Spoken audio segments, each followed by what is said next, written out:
Well, the lessons aren't about wealth or fame or working harder and harder.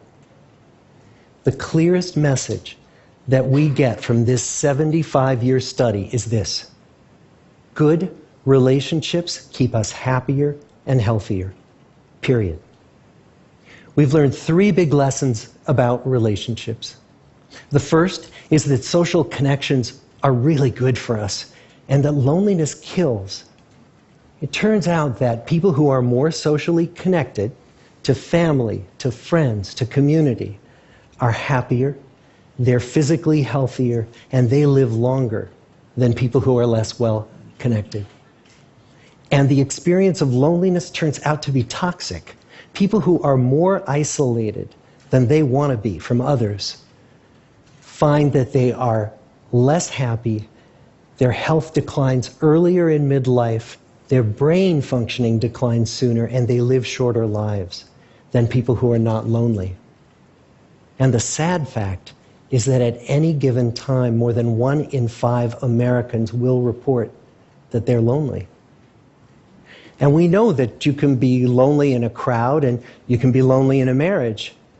So the second big lesson that we learned is that it's not just the number of friends you have, and it's not whether or not you're in a committed relationship, but it's the quality of your close relationships that matters. It turns out that living in the midst of conflict is really bad for our health. High conflict marriages, for example, without much affection, turn out to be very bad for our health, perhaps worse than getting divorced. And living in the midst of good, warm relationships is protective. Once we had followed our men all the way into their 80s, we wanted to look back at them at midlife and to see if we could predict who was going to grow into a happy, healthy octogenarian and who wasn't. And when we gathered together everything we knew about them at age 50, it wasn't their middle-aged cholesterol levels that predicted how they were going to grow old. It was how satisfied they were in their relationships. The people who were the most satisfied in their relationships at age 50 were the healthiest at age 80. And good, close relationships seem to buffer us from some of the slings and arrows of getting old. Our most happily partnered men and women reported in their 80s that on the days when they had more physical pain, their moods stayed just as happy. But the people who were in unhappy relationships, on the days when they reported more physical pain, it was magnified by more emotional pain. And the third big lesson that we learn about relationships and our health is that good relationships don't just protect our bodies, they protect our brains. It turns out that being in a securely attached relationship to another person in your 80s is protective. That the people who are in relationships where they really feel they can count on the other person in times of need, those people's memories stay sharper longer. And the people in relationships where they feel they really can't count on the other one, those are the people who experience earlier memory decline. And those good relationships, they don't have to be smooth all the time. Some of our octogenarian couples could bicker with each other day in and day out. But as long as they felt that they could really count on the other when the going got tough, those arguments didn't take a toll on their memories. So, this message that good, close relationships are good for our health and well-being, this is wisdom that's as old as the hills. Why is this so hard to get and so easy to ignore? Well, we're human. What we'd really like is a quick fix, something we can get that'll make our lives good and keep them that way. Relationships are messy and they're complicated, and the hard work of tending to family and friends, that's not sexy or glamorous. It's also lifelong. It never ends.